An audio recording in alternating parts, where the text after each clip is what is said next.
के संकेत बेंजू प्लेयर दुर्बेजे जी कैलन ह। ई कोनो लड़की के बियाह हो गईल बा, ससुराल में गईल बे। जब वापस अपना नैहर में आइल, ओकरा नैहर के जवन प्रेमी बा मिलल बा, कहता कि काहो छोड़ के तो चल गईलो, बियाह दूसरा से कर लेलो। एगो बात पूछल चाहतानी, बतैबो? उ लड़की कहतिया कि पूछा का कहतारा। उ लड़का पूछता का कहे, गोरी पिया तो है जाने ला कि ना, हमसे अधिक माने ला कि ना।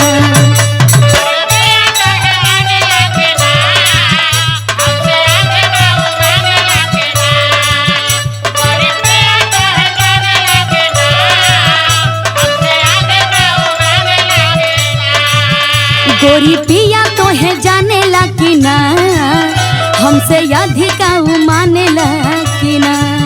लड़की कहे, हवे हवलदार वर्दी झारे लागेला, हवे हवलदार वर्दी झारे लागेला। मोर नथुनिए पे हो, मोर नथुनिए पे गोली सैया मारे लागेला, मोर नथुनिए पे।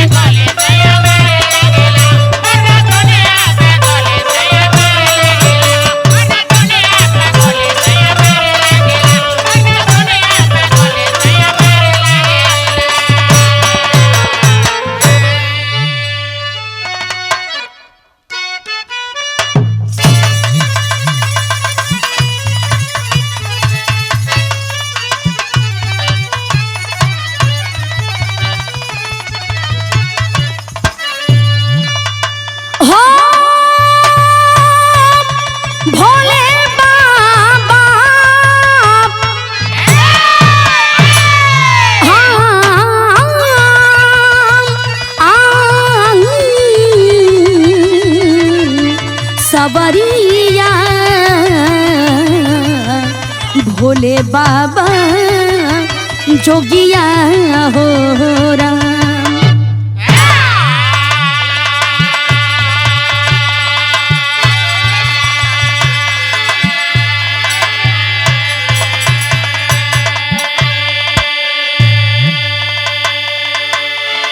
अच्छा बाबूजी, हम गायिका अंशिका कुशवाहा और आप लोगन के बीच में एक बहुत ही बेहतरीन बिरहा भेज रहल बानी।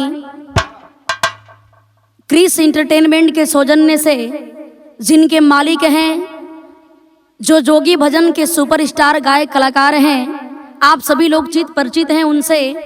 ओमकार प्रिंस जी के देख रेख में ये बिरहा आप लोगों के बीच में हमारे आवाज में जा रहा है।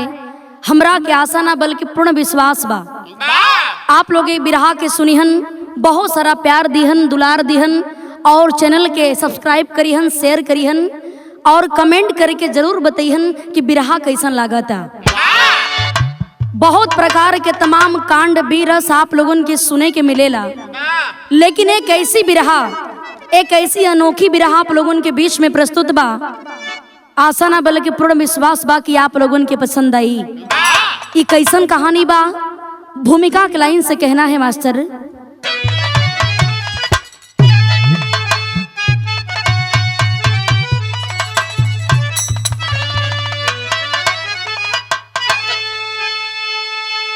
दास्ता दोस्ती की सुने हैं बहुत, एक सुनिए सुनाती हूँ अद्भुत पहेली। त्याग अनुराग नम्रता मर्यादा खातिर, लुटाई समूल जान पर अपने खेली। साथ जिसके पढ़ी और बढ़ी लाडली, घात कर डाली उससे हुई जब अकेली। हुआ ज्ञान तो है वो सबको दिखाई,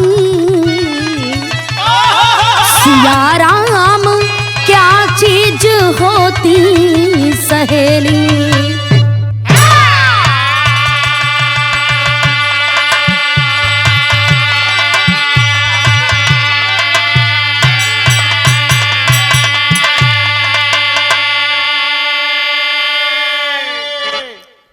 गौर करेंगे बाबू, बहुत ज्यादा बिरहा आप लोगन के दोस्त मित्र यार के सुने के मिलल हुई, लेकिन ये बिरहा एक ऐसी दो सहेलियों की है। दो सहेली का मतलब क्या होता है, सहेली का मतलब क्या होता है, और नारी का महत्व इस दुनिया में क्या है बाबू। यहाँ एक लाइन गजल के लाइन से कहना है, कैसे मास्टर?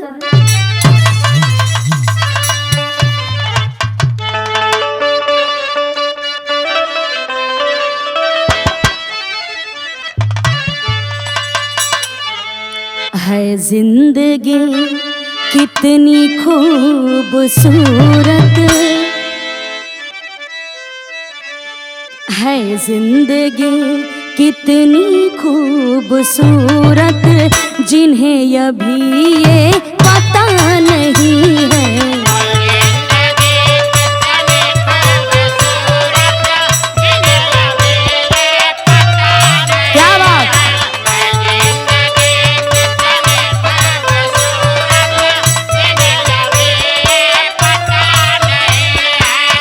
जिंदगी कितनी खूबसूरत, जिन्हें अभी ये पता नहीं है।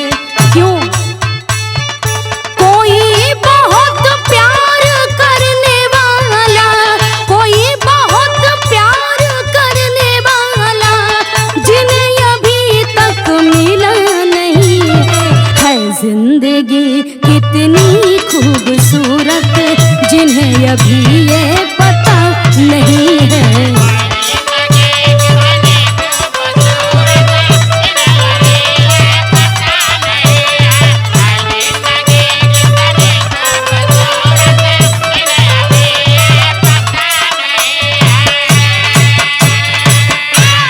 लेकिन नारी होती है क्या? कहना है, यही बहन बेटी भी यही है, यही कहाती जगत की माता, यही कहाती जगत की माता।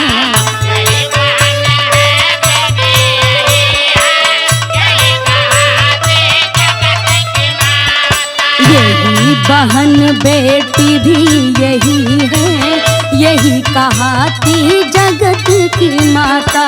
क्यों?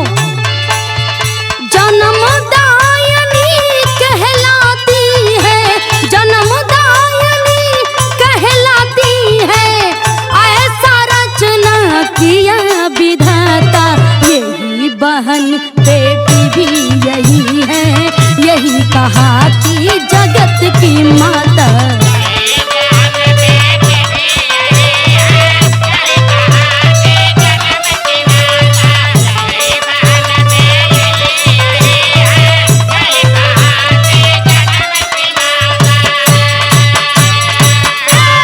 यहीं से कहानी की शुरुआत हो गई। कहानी कैसन बा, केकर कहानी बा, कहना है,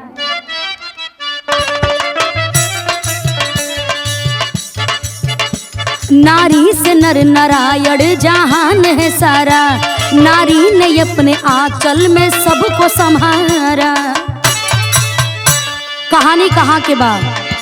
यूपी के फैजाबाद की अजीब कहानी, यूपी के फैजाबाद की अजीब कहानी, केसर की सुता सीमा हो गई सयानी। सहेली उसकी शबनम थी जान से प्यारी, सहेली उसकी शबनम थी जान से प्यारी, माता पिता बचपन में गए बिसारी। पढ़ाई करते करते 6 साल है बीता, शबनम की बात सुन करके हो गई चिंता। गौर करेंगे बाबू, यूपी के फैजाबाद में रहे वाला एक छोटा सा परिवार, परिवार के मुखिया का नाम केसर, और केसर के एक बिटिया जेकर नाम बा सीमा। सीमा बड़ा होनहार रहलिन, ठीक उनके घरवा के कुछ दूरी पर उनकर सहेली जेकर नाम रहल बाबू शबनम, जो जात की मुसलमान थी। पढ़ाई एक में एडमिशन भइल बा, पढ़ाई का दिन जारी हो चुकल बा। पढ़ाई करते करते 2 साल 3 साल बीतल। शबनम और सीमा जब तक एक दूसरे के देखे नहीं तब तक दोनों सहेली के बीच में देखें बाबू चैन नहीं आवत बा। शबनम से सीमा रोज मिले कही बात कहें कि देखा भगवान हमने के बड़ा भाग्य से मिलेले बड़न, हम हिंदू बानी तू मुसलमान बड़ू, ऐसे कोनो मतलब नहीं बा। लेकिन ए सहेली जब हमनी के बड़ा हो जाल जाई, जब हमनी के शादी विवाह हो जाई ना, फिर भी हमनी के दोस्ती में कभी भी दरार पड़े के ना चाहिए। ए बाबू स्कूल से ले करके, घर से ले करके, गांव से लोग ले करके एक ही बात सोचे कि बारे प्रभु आखिर आप भी इंसान को कैसा बना करके धरती पर भेजते हैं। बड़ा दोस्त मित्र यार हमनी के देखले बानी जा, लेकिन ई जोन दो सहेली बाड़ी इतना दिन हो गई, धीरे धीरे 5-6 साल के समय बीत गई, लेकिन दोनों सहेली के बीच में बिल्कुल वही तरह मिठास बनल बा। ए बाबू शबनम के माता पिता बचपन में ही छोड़ करके चल बसलन। शबनम अपने चाचा चाची के सहारे अपन पढ़ाई पूरा करत बाड़ी। जैसे ही शबनम हाई स्कूल पास कैलीन, एक दिन के बात बा, अपना सहेली सीमा के पास जा करके रोवत बड़ी, आंख में आंसू बा, रो के एगो बात कहत बड़ी कि देखा सहेली अब तो हमार लगत बा कि पढ़ाई बंद हो जाई। एली कि हमार चाचा चाची हमरा के पढ़ावल नहीं चाहत बड़न, काहे से कि जौन चाचा चाची के छोटा भाई बाना, छोटा बेटा बाना, उनकर भी पढ़ाई करल बड़ा जरूरी बा। लगत बा कि अब हमनी के साथ छूट जाई। ए बात के जब सीमा सुनले बाड़ी, ये बाबू सीमा समझावत बड़ी कि ऐसे काहे कहत बाड़ू। देखें शबनम रो के कहले बाड़ी। इहे गीत के लाइन बा मास्टर, कवन गीत बा?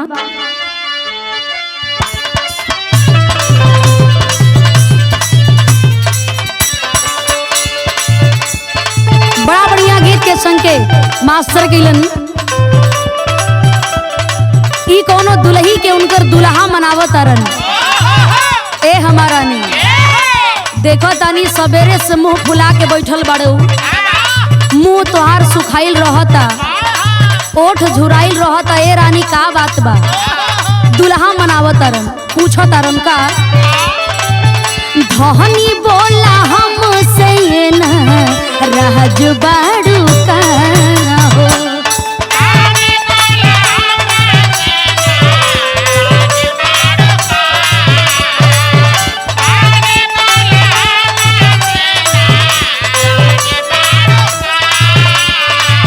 खाना पीना खइले ना आज बाड़ू का हो।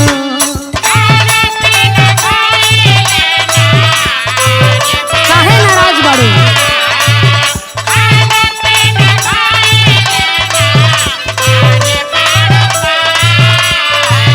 धनी बोला हमसे ये ना राज बाड़ू का हो।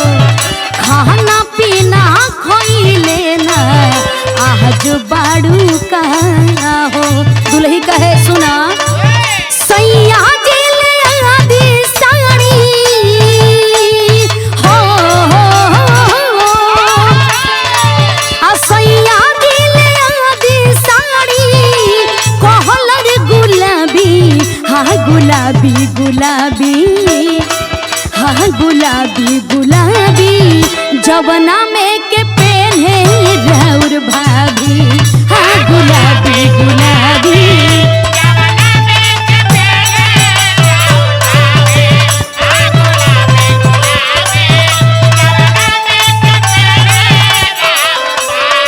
लेकिन ई त गीत बा, शबनम के आंख में आंसू बा।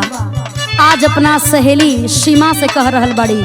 ए सहेली सुना, रोवतारी कहतारी कैसे? सीमा से सब नंबर तावे लगली बात हो।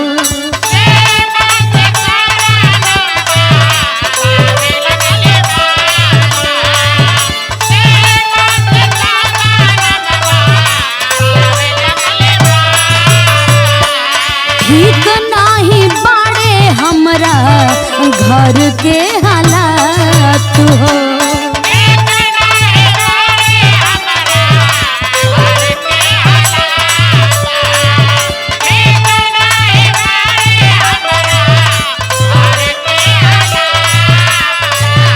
सीमा से सब नंबर तावे लगनी बात हो, ठीक नाही बाटे हमरे घर के हालात हो। चाचा चाची कहे बेटी हो, चाचा चाची कहे ले बेटी सीखा सिलाई, अब पढ़ाई छोड़ा, अब पढ़ाई छोड़ा, खर्चा बढ़ल बा थोड़ा थोड़ा, अब पढ़ाई छोड़ा।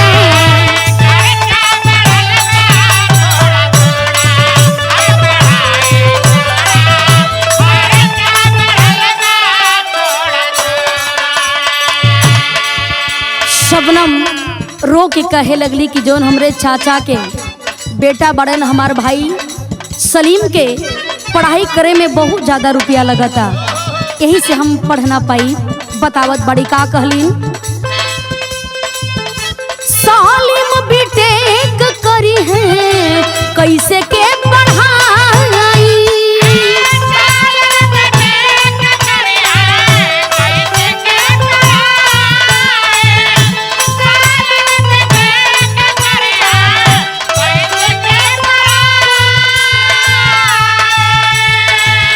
रुपया सालाना 2 लाख कैसे आई,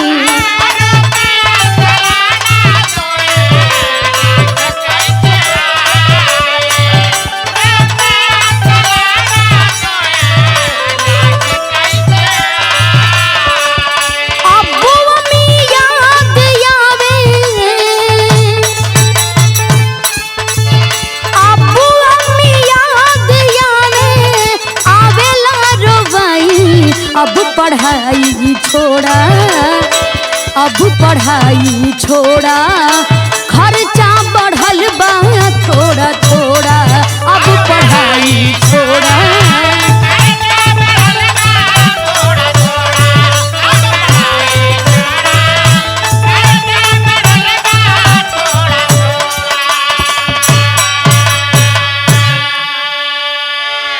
ए बाबू, शबनम रो रो करके अपना सहेली सीमा से कहे लगलीन कि अब लगत बा हमार पढ़ाई पूरा ना हो पाई, अब हमार पढ़ाई छूट जाई। ए लिए कि जौन हमार भाई सलीम बड़न ना उनके बीटेक करे के बा और साल में करीब 2 लाख रुपया लगी। हमार चाचा चाची कहले बड़े कितना पैसा कहाँ से आई, हमसे ज्यादा जरूरी हमरा भाई के पढ़ाई बा, चाचा चाची के बेटा के पढ़ाई बा। ए बाबू, इतना बतिया के जब सीमा सुनले बड़ी बारे सहेली का दर्द आज वह सीमा गले से लगा करके शबनम को रो रही है। कहे लगलीन कि देखा ई कॉलेज में इला के बाद, स्कूल में इला के बाद जबले हम तोहरा के ना देखिला ना ए शबनम हमके चैन नहीं पड़ेला। जब तू चल जेबू तो तोहरा बिना हम कैसे रहब, कैसे जियब। ए बाबू, रो रो करके सारी मजबूरी शबनम बताती हैं। आज सीमा अपना सहेली शबनम के गले से लगा करके रोवत बड़ी, आ एगो बात कहत बड़ी। काकली मास्टर यहाँ एक लाइन गीत लागल,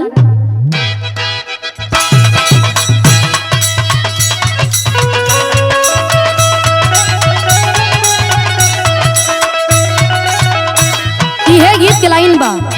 ई कोनो दुल्हन अपना सैया से कहे रे कि हमार सैया जी कैसन बड़न, बतावतिया का कहे, रेल गड़िया चलावेला बलमुआ,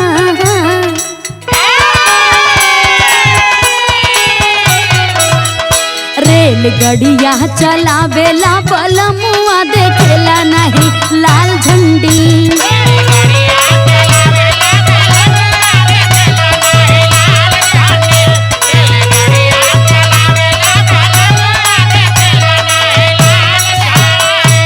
लेकिन गौर करिहन आज सीमा रोवत बाड़ी अपना शबनम सहेली के गले से लगा करके। का कहत बाड़ी, सीमा रोवेली छो पतिया, सीमा रोवेली छो पतिया, मुँह से नहीं आवेले बतिया।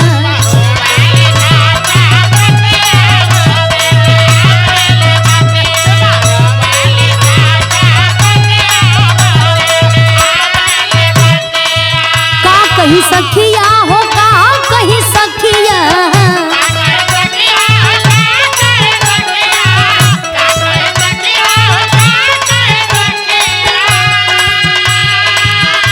कहीं सखिया हो, कहा कहीं सखिया, खेला देखा खेलावे किस्मतिया।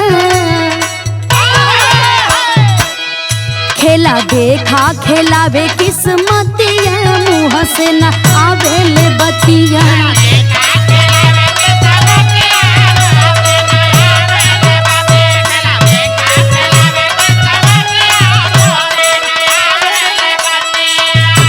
करेंगे सीमा शबनम के गले से लगा के रोवत बड़ी। आए को बात कहतरी, का कहलीन, रो रो के कहत बड़ी। सीमा के शबनम ई कसम धराई,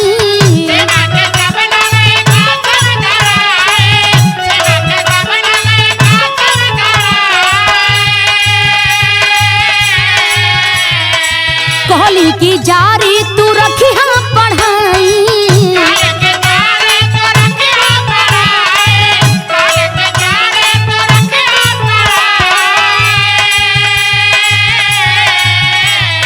कबो कबो होई मुलाकातिया,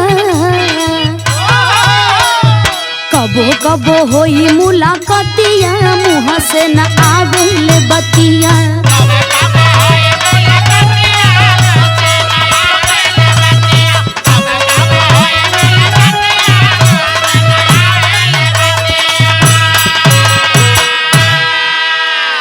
दोनों सहेली गले से लिपट करके रोवत बड़ी।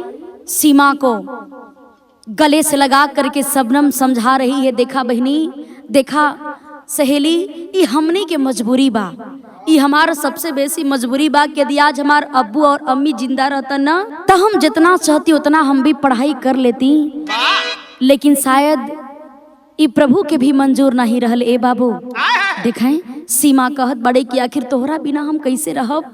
शबनम समझा रही हैं कि अब हम तो जात बड़ी, हमार पढ़ाई पूरी ना हो सकी, लेकिन तोहरा के हमार कसम बा, तोहरा के दोस्ती के कसम बा, चाहे कुछ भी हो जाए, लेकिन ए सहेली, आज हमरा सर पर हाथ रख करके कसम खा करके जइहा कि हम पढ़ाई छोड़ देब, लेकिन तू अपन पढ़ाई जारी रखिहा। शबनम के बात को सुन करके सीमा रोती है, कहे लगलीन सीमा रो रो के, जब तोहार दोस्ती के कसम आ गई ना, तो जितना इच्छा रही ए शबनम, हम अपना पढ़ाई के पूरा जरूर करब।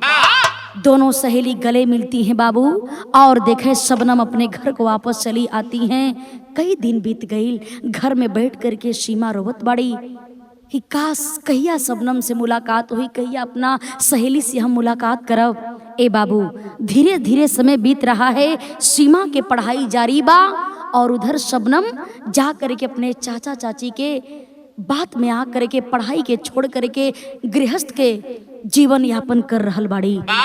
लेकिन देखें सीमा के पढ़ाई जारी बा। धीरे धीरे समय बीतल, सीमा एमए जही पास कैली न।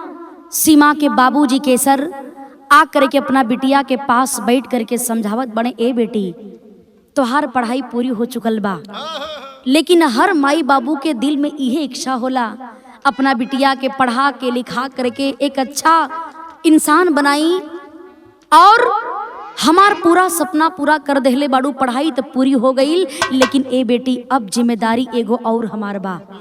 बढ़िया से लड़का देख करके यदि हम तोहार शादी कर देब ना, तो हमार जौन आखिरी इच्छा बा इहो पूरा हो जाई।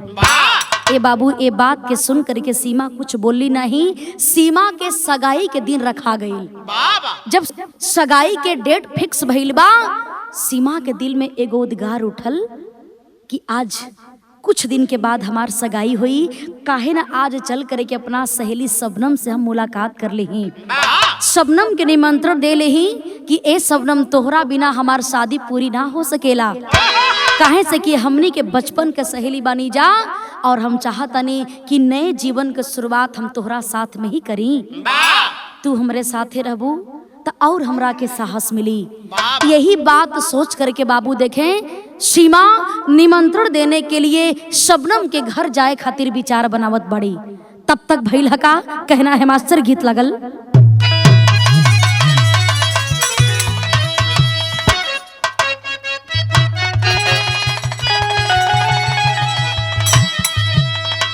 यह गीत के लाइन हो। ये गीत के स्वर्गीय रामदेव गुरु जी गावे। कैसे हो? कैसे गावे? तारे नरिया रवा के बारी, अरे तारे नरिया रवा के बारी ऊपर श्याम गेदा लगाई दा।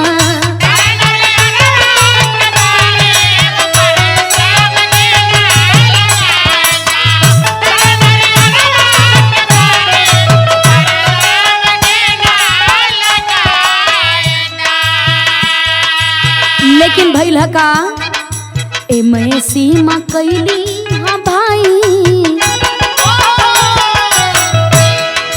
ए मैं सीमा कैली हाँ भाई सगाई के दिनमा पड़ल बा।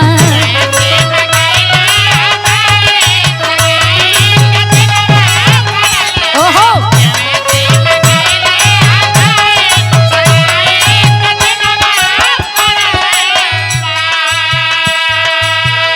सगाई के दिन पड़ गई। निमंत्रण ले करके सीमा शबनम के जब घर पहुंचलीन तब भइल का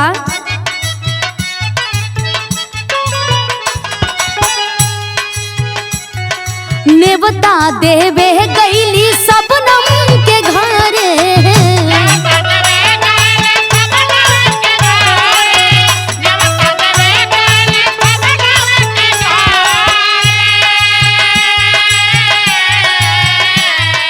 चाची कहे बेटी ऊपर पारे,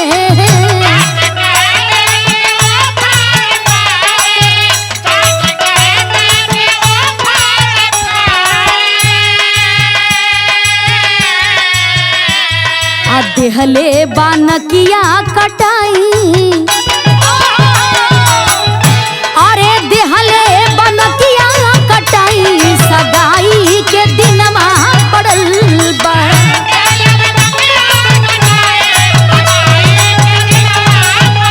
ओहो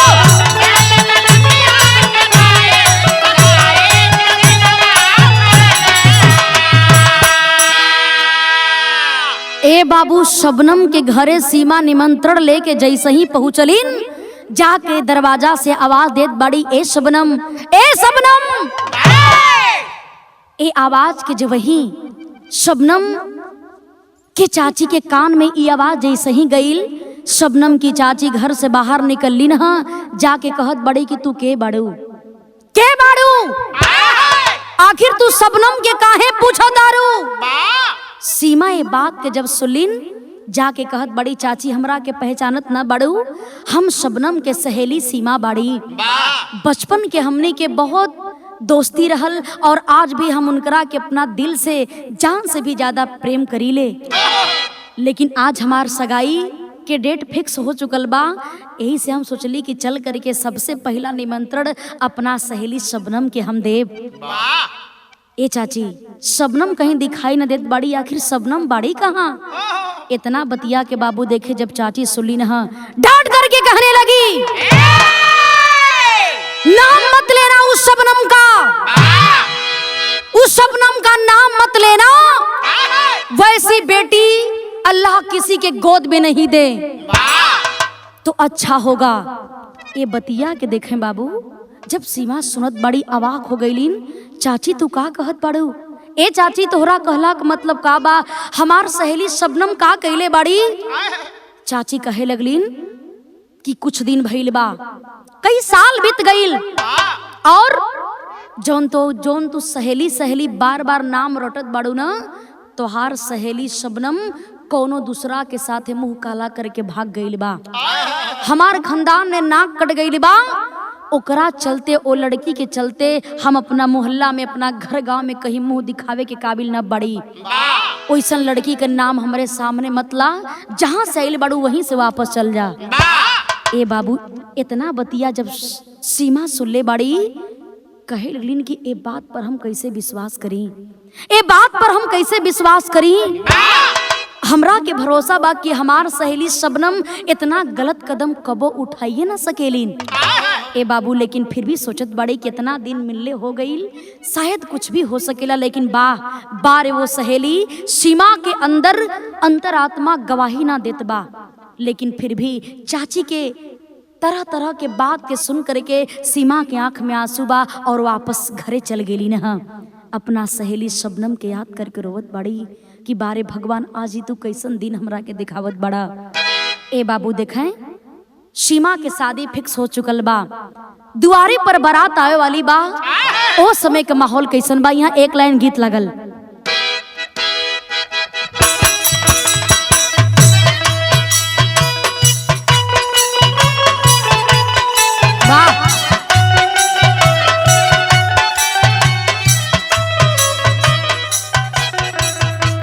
यह गीत के लाइन हो।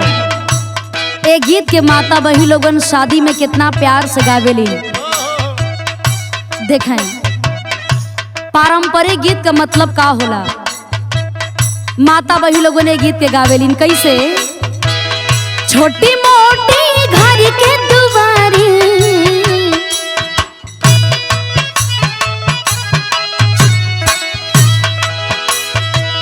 छोटी मोटी घर के दुआरी, लम्हर दामाद हो, तानी सहनी हुराए बाबू, तानी सहनी हुराए बाबू, पर छीली लार हो, तानी सहनी हुराए बाबू।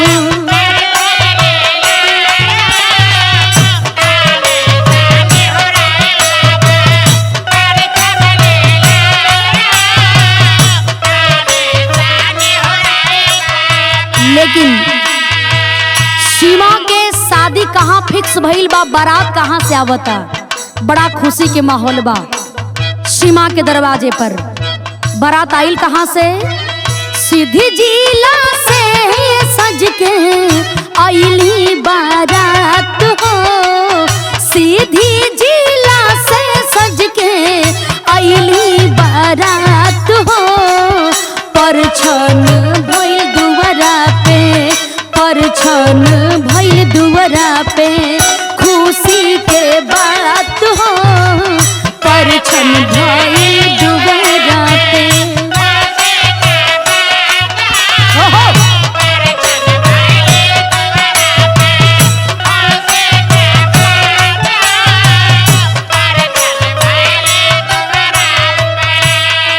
देखें सिद्धि जिला से बारात सज करके सीमा के दरवाजे पर पहुंचल। सीमा के पति के नाम बाबू सुरेंद्र, बड़े होनहार, बहुत ही खूबसूरत। गांव के लोग देखे तो कहें वाह बारे केसर, अपना बिटिया के पति कितना खूबसूरत खोजले बड़न। बड़ा सुंदर माहौल बा। कहना है क्या, दुल्हा सुरेंद्र संगे सीमा कुमारिया,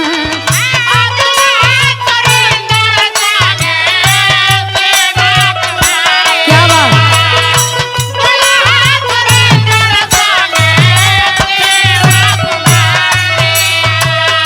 मड़वा में सात फेरा घुमली भवरिया,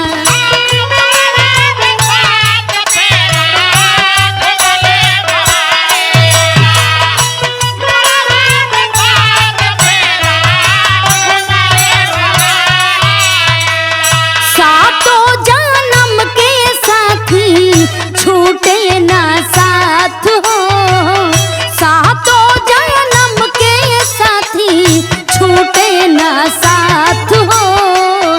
ससुरा में आइली सीमा, ससुरा में आइली सीमा, मनवा हर साथ हो, ससुरा में आइली सीमा।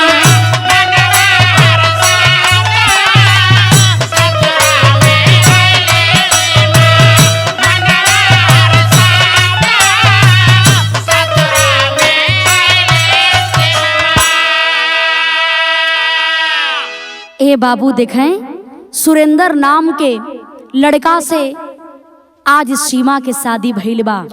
सिद्धि जिला में शादी भइल, बारात बड़ा खुशी से सच करके आइल। ए बाबू सीमा आज अपने नए जीवन की शुरुआत करे जा रहल बाड़ी। 7 फेरा लेहलिन, शादी के कार्यक्रम संपन्न भइल। देखें, लेकिन अंदर एक दर्द बा कि आज हमरे शादी में हमार सहेली शबनम रहतीन तो आज का माहौल कुछ और रहत। बारे सहेली, सहेली सहेली का प्यार। देखें, दुल्हन बन करके सीमा अपना पति सुरेंद्र के घरे जब पहुंचली न, ए बाबू शाम का वक्त बा, शाम भइल, रात के करीब 8 बजत बा। पहली रात बा। अपना रूम में बैठ करके, अपना कमरा में बैठ करके सीमा सुरेंद्र के इंतजार करत बाड़ी। अब अइहन बहुत सारा बात करब, तमाम अंदर सपना सजल बा ए बाबू। लेकिन धीरे धीरे रात के 12 बज गई, 2 बज गई, लेकिन सुरेंद्र सीमा के पास ओ कमरा में ना गईलन। जब ना गईलन, इंतजार करते करते धीरे धीरे सवेरा हो गईल। सीमा के दिल में बहुत बड़ियार चिंता बढ़े लागल कि आखिर ऐसन काहे भइल। इतना प्रेम से हमार माई बाबूजी शादी कैलन, दुल्हन बन करके एक घरे में हम अइलीन अपना नया जीवन के शुरुआत करे, लेकिन पूरा रात बीत गईल, हमरे पति के दर्शन भी ना भइल। ए बाबू धीरे धीरे 2 दिन 3 दिन बीतल, लेकिन बारे वह सुरेंद्र कभी भी अपने पत्नी के तरफ मुड़ करके देखता भी नहीं था। पता लगल, सोचे लगलिन सीमा कि आखिर बात का बा, आखिर बात का बा। माई बाबूजी दान दहेज में भी कोनो कमी नहीं छोड़लन, लेकिन आखिर हमार पति सुरेंद्र हमरा पास काहे नहीं आवत बड़न, हमरा से बोलत काहे ना बड़न। ए बाबू देखें, सारा सपना सीमा का चूर चूर हो जाता है। तब तक भैल का मास्टर टेरी के लाइन से कहना है,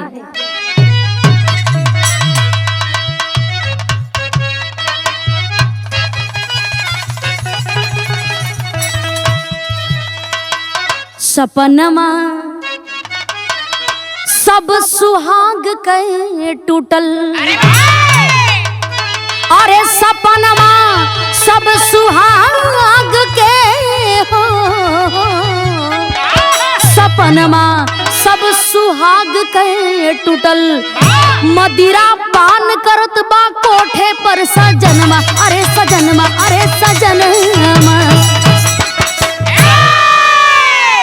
ए बाबू धीरे धीरे 4 दिन बीत गईल। घर के माहौल से पता लगल बा कि वह सुरेंद्र जब ही शाम हो जाए 4 बजे से लेकर के पूरी रात जा करके कोठे पर गुजारता था, जा करके कोठे पे रहता था। जितना भी पैसा आवे ले जा करके कोठे पर बाबू लुटाने का काम करता था, और शराब पी करके 24 घंटा शराबी बन करके और कोठे पर रात गुजारने का काम करता था। ए बतिया कि जब सीमा सुलिन बाबू रोवत बाड़ी की बारे भगवान, ई हमार किस्मत हमरा साथे कैसन खेल खेलत बा। ए बाबू एक दिन के बाद बा, सुबह का वक्त बा, करीब 8-9 बज रहल बा। सीमा अपना पति सुरेंद्र के पास थाली में भोजन लेकर के गईली न। हाँ, सुरेंद्र अपने पत्नी की तरफ देख भी नहीं रहा है, भोजन को खा करके जैसे ही जाना चाहता है, तब तक सीमा जा करके पैरवा के पकड़ ले और पैर के पकड़ करके रो रो करके आज अपने पति सुरेंद्र से को बात कहत बड़ी। काकली मास्टर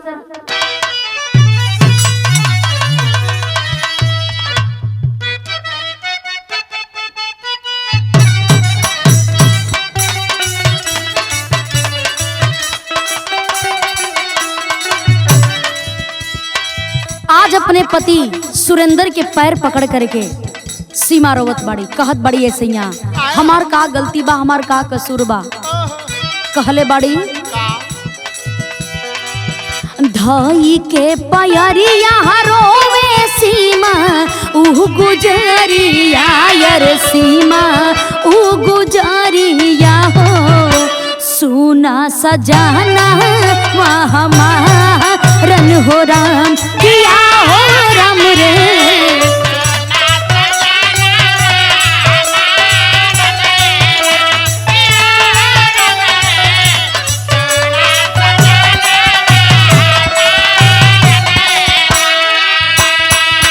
सूरा और सुंदरी से मना वहाँ हटा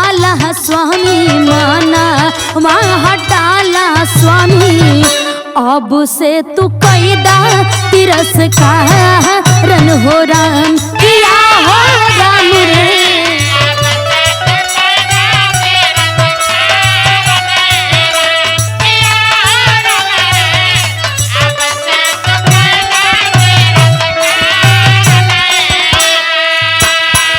सुरेंद्र के सीमा समझावत बड़िए सैया, आज पैसा बा शोहरत बा बहुत रुपया बा ना तो उ कोठा तोहरा के बढ़िया लगता, लेकिन जा दिने पैसा खत्म हो जाई उ कोठा भी तोहार न रही और न तो तोहार हित मित संगी साथी केहू कामे आई।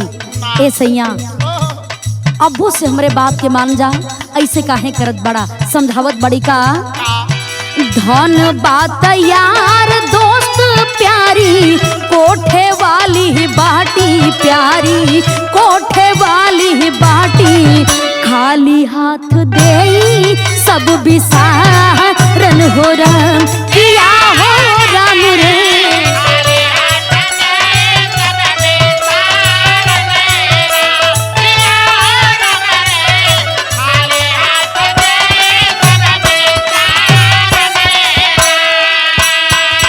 रो के समझावत बड़ी, लेकिन बारे वह पापी गद्दार वह सुरेंद्र जब इस बात को सुनता है बा आज उस सीमा के साथ करता है क्या,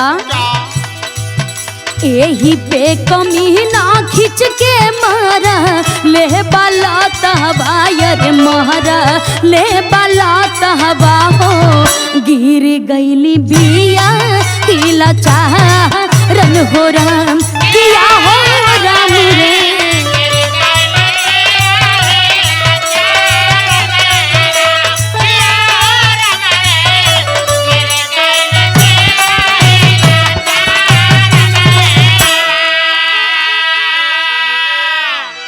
गौर करेंगे बाबू, हाथ जोड़ करके आज अपने पति के सीमा समझावत बड़ी ए सैया, आज पैसा बा तोहरा पास बहुत ज्यादा रुपया बा ना तो उ कोठा वाली भी तोहरा के प्यारी लगत बे, तोहार दोस्त भी तोहरा के प्यारा लगत बड़न, लेकिन जा दिने तोहार पैसा रुपया धन बेकार हो जाई खत्म हो जाई तोहरा काम में केहू ना आई ए सैया।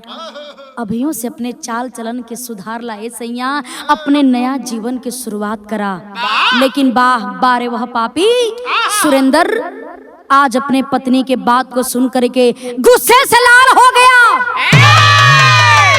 और जमीन पर लेटा करके ए बाबू अपना लाते से आज ओ अभागिन सीमा कितना मारे लगलन इतना मारे लगलन, सीमा दर्द से तड़पत बड़ी तड़प तड़प के कहे लगलिन कि सैया ऐसा काहे करत बड़ा सैया। लेकिन देखें कोई भी बात सुनने के लिए वह सुरेंद्र तैयार नहीं है। फिर बात को सुनने के बाद फिर जा करके कोठे पर रात गुजारना चालू कर दिया, शराबी दोस्तों के साथ शराब पी रहा है, उसकी प्रक्रिया जारी है। लेकिन देखें आज रोवत रोवत अपना घर में अपने पापा के पास अपने मम्मी के पास फोन लगा करके सीमा रोवत बड़ी बाबूजी इतना प्यार से हमार शादी कैला ना, लेकिन लगत बा कि हमार जीवन सही से बीत ना पाई। माई रोवैया के सुन करके अपना बिटिया के देखें घर में बोलौली ना, पूछत बड़ी बेटी का बात बा काहे रोवत बाड़ू अबले कुछ काहे ना बतैलू। भैल का मास्टर कहना है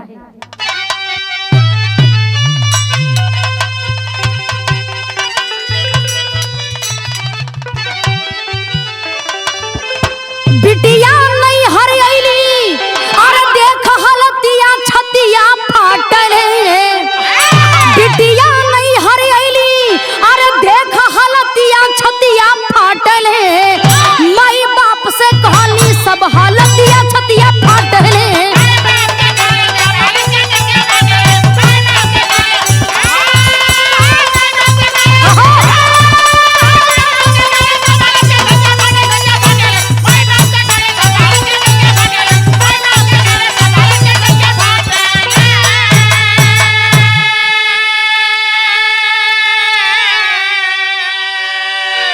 ए बाबू आज माई अपना बिटिया सीमा के घरे बोलौलीन समझावत बड़ी ए बेटी काहे बदे रोवत बड़ू बतावा का बा का हाल बा। देखे में सुरेंद्र तो बड़ा खूबसूरत लड़का बाड़न, बड़ा अच्छा नौकरी भी करेलन बिटिया, का तोहरा के खुश नहीं रखत बाड़न। ए बाबू आज अपने माई के गोद में सर रख करके रो रो के सीमा कहत बड़ी। ए बाबू, यही से कहल जाला कि नारी के जिंदगी क्या है। नारी के जिंदगी लोग कहलन कि हाय अबला तेरी यही कहानी, आंचल में दूध और आंखों में पानी। सीमा आशा पीड़ा सह करके अपना नैहर में आ करके सारी बात बतौलिन कि ए माई, ओ घर के सवारे का हम बहुत कोशिश कैलिन, बहुत प्रयास कैलिन, लेकिन हमार पति हमरे कहू बात के माने के तैयार नहीं बड़े।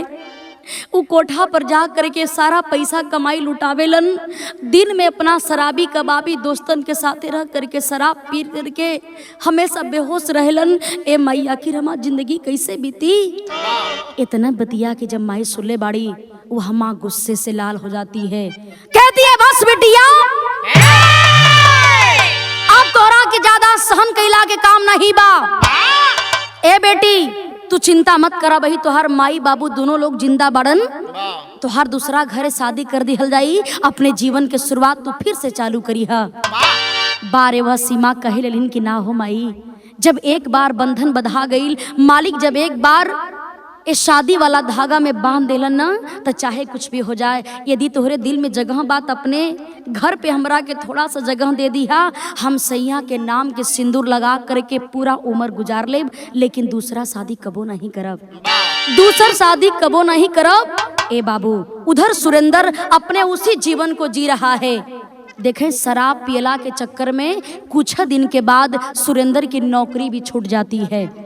जब सुरेंद्र का नौकरी छूट गई, देखें खेत को बेच करके, घर को बेच करके और शराब पीना चालू कर दिया, कोठे पर जा रहा है। धीरे धीरे समय बीतल हो, तब तक सीमा सोचत बाड़ी अपना ससुरा फोन लगा करके कि आखिर सुरेंद्र का हाल का बा। तब भैल का मास्टर आल्हा कलाइन से कहना है,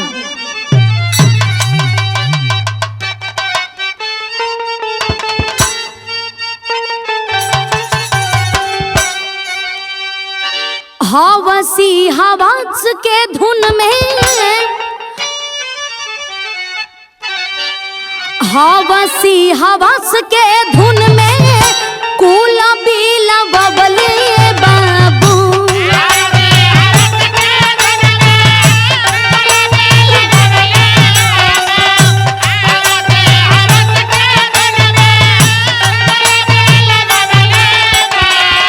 खेती बारी बेटी केहू, खेती बारी गाड़ी बेटी भैले कंगा।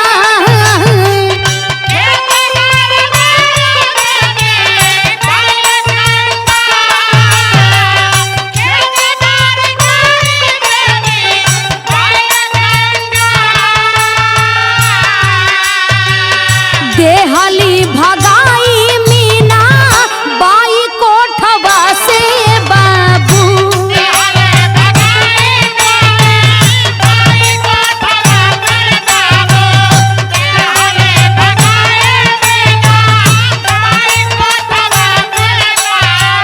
संगी साथी सब छोड़ी दिहले बेहाल।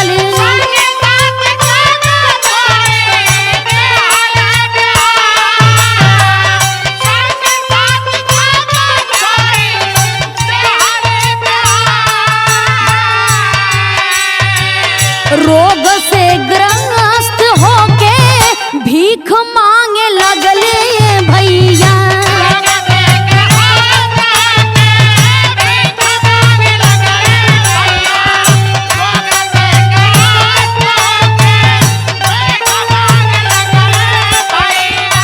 कैसो खबरिया गइल बा ससुराल रे।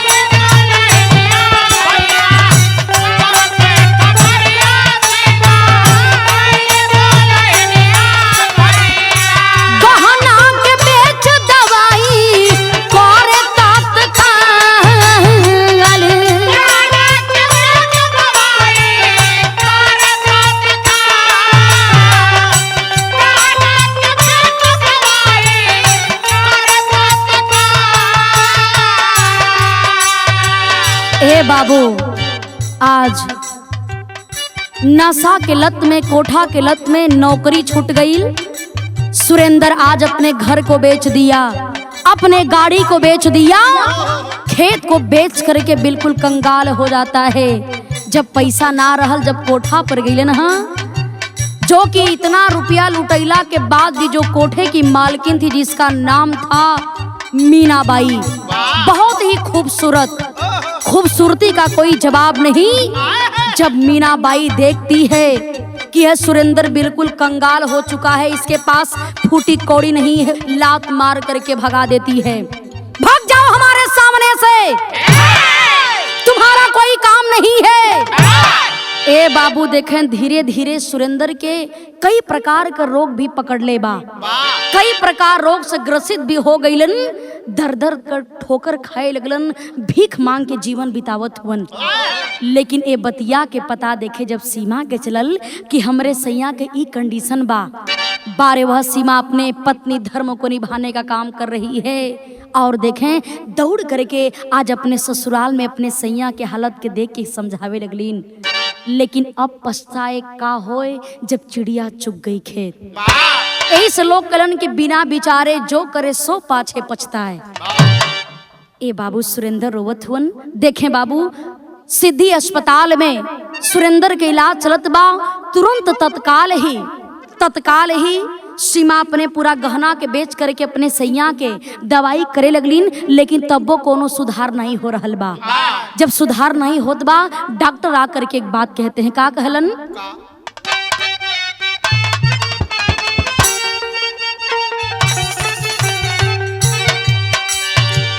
सिद्धि अस्पताल रे फर कैले बाबिया चू बाबू,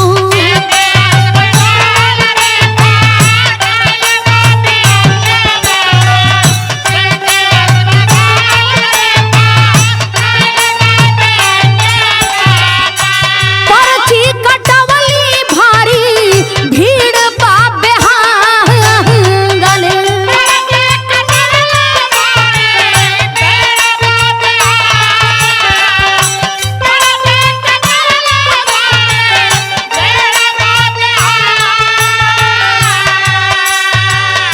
लाइन में इनके आगे आइली एक गुजरिया भैया,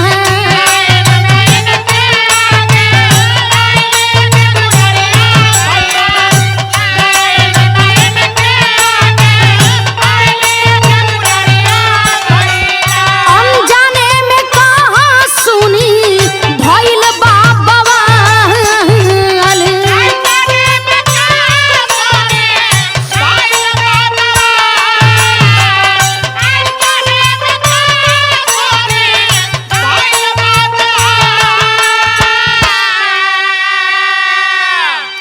गौर करेंगे बाबू, सिद्धि हॉस्पिटल में सुरेंद्र के इलाज चल रहा बा, लेकिन डॉक्टर आ करके जवाब दे दिए इन्हें हम बचा नहीं पाएंगे, इन्हें बीएचयू लेकर के जाइए, बनारस बीएचयू लेकर जाइए, सारी सुविधा वहां पर उपलब्ध है, कम खर्च में दवाई भी मिल जाई और सुरेंद्र स्वस्थ भी हो जाएंगे।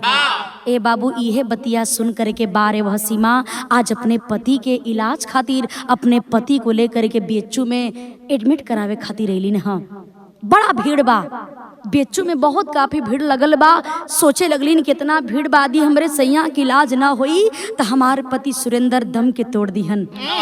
ए बाबू देखें, बहुत काफी भीड़ बा और भीड़ में जा करके सीमा भी लाइन लगा करके खड़ा बाड़ी। जब सीमा लाइन लगा करके खड़ा बाड़ी, देखें सीमा के पिछवा एक और लड़की है जो दुल्हन के रूप में सज धज करके पीछे खड़ी है और बार बार सीमा के धक्का दे रहल बाड़ी।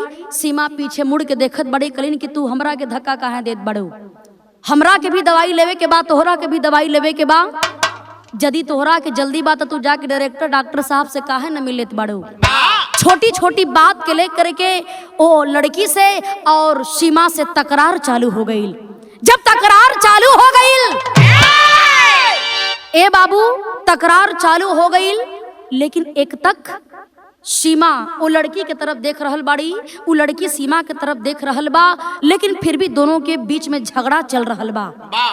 लेकिन देखें जब धीरे धीरे कुछ टाइम बीतल बा, तब तक देखें उधर से पर्ची कटल, देखें पीछे वो लड़की बार बार कह रहा बे कि बहुत पहले से हम खड़ा बानी, तू हमरा आगे कहां से आ गइलू। एली के पहले हमार पर्ची कटल बा, तू ध्यान से सुनिया, सबसे पहले हमार नाम बुलाई आ तोहरा से पहले दवाई हमरे के मिली। यह बतिया सुन करके सीमा भी गुस्से से लाल बड़ी, वो लड़की भी गुस्सा से लाल बे। तब तक देखे अंदर से आवाज आइल बा। वो आवाज कैसन बा, केकर आवाज हो, कहना है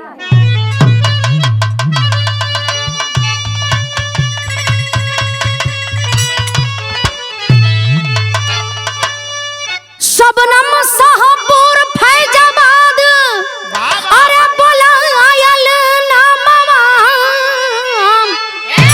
शबनम शाहपुर फैजाबाद, बोला आयल नामवा। अरे बरसे सीमा के नया नवा ना मान है मनवा।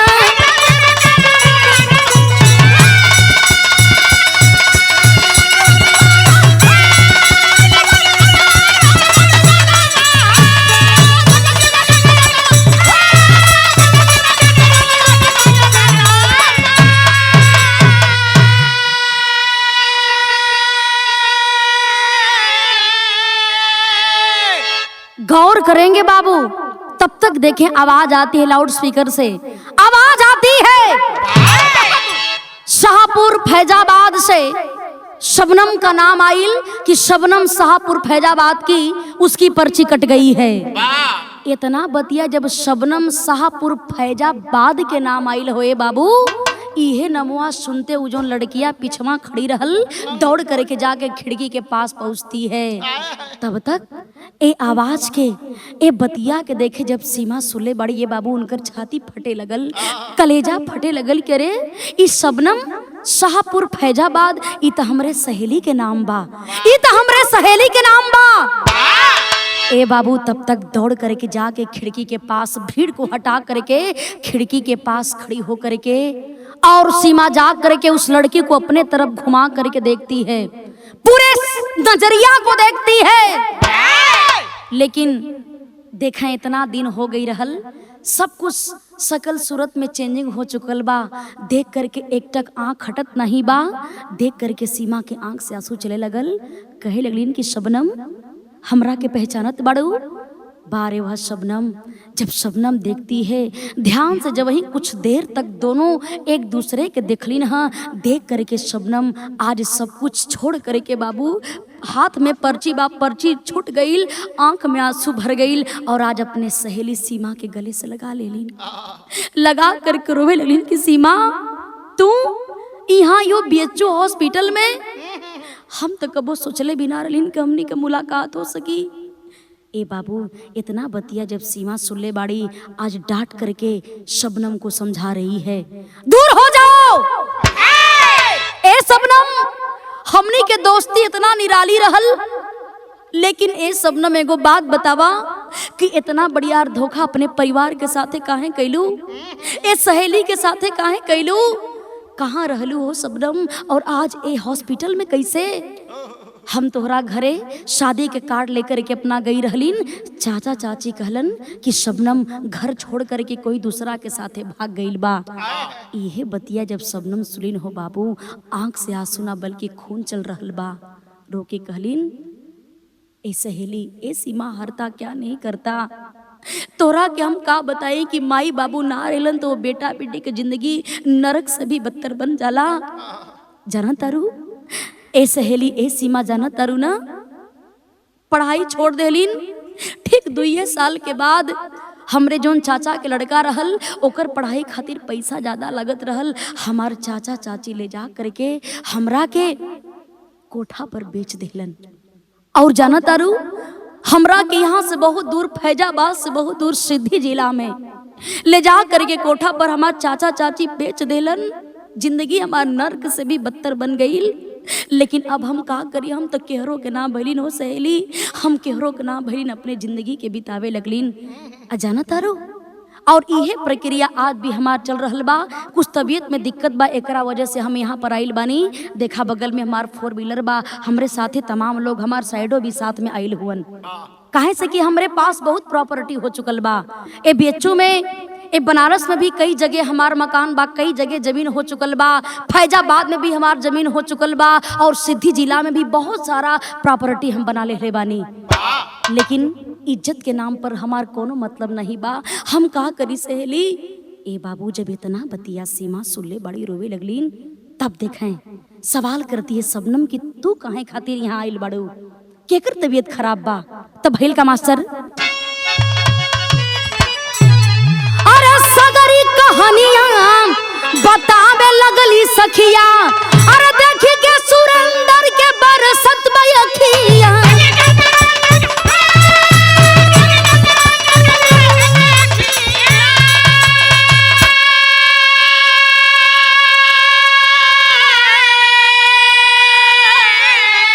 वापस कई दिहली अरे उनकर सारा धनवा, वापस कई दिहली अरे उनकर सारा धनवा, बरसे सीमा के नयनवा न माने मनवा।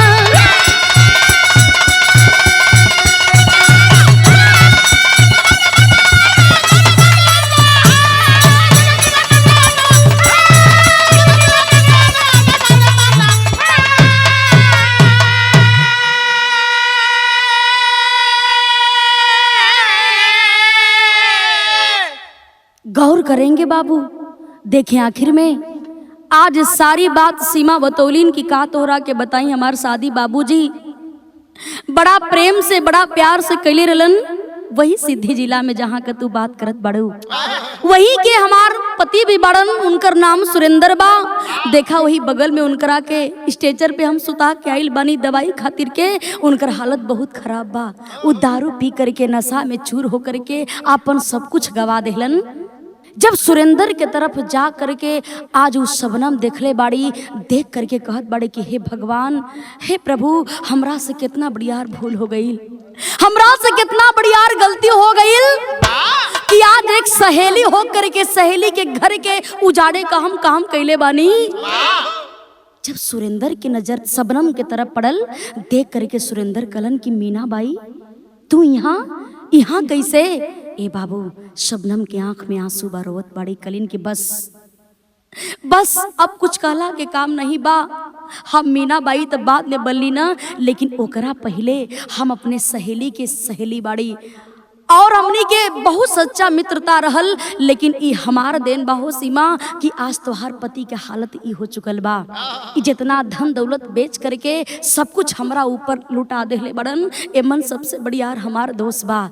ए बाबू, आज वह शबनम अपने सहेली के फर्ज को अदा करती है, सारा धन वापस कर देती है, घर भी दे देती है और कहलिन की देखा अब तो हमार जिंदगी बदल चुकल बा, हालात के वजह से हमार जिंदगी बदल चुकल बा। लेकिन कभी भी कोनो काम पड़ी न सहेली तो हम तोहरा कामे हमेशा आइब, ए सहेली के जान भी तोहरा खातिर हाजिर बा।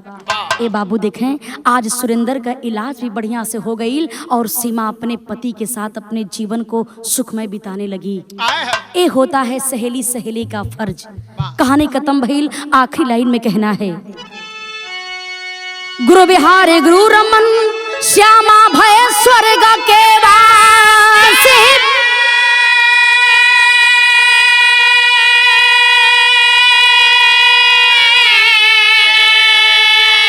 विश्वनाथ सीताराम भरत जी अरे राजेंद्र अभिलाषी,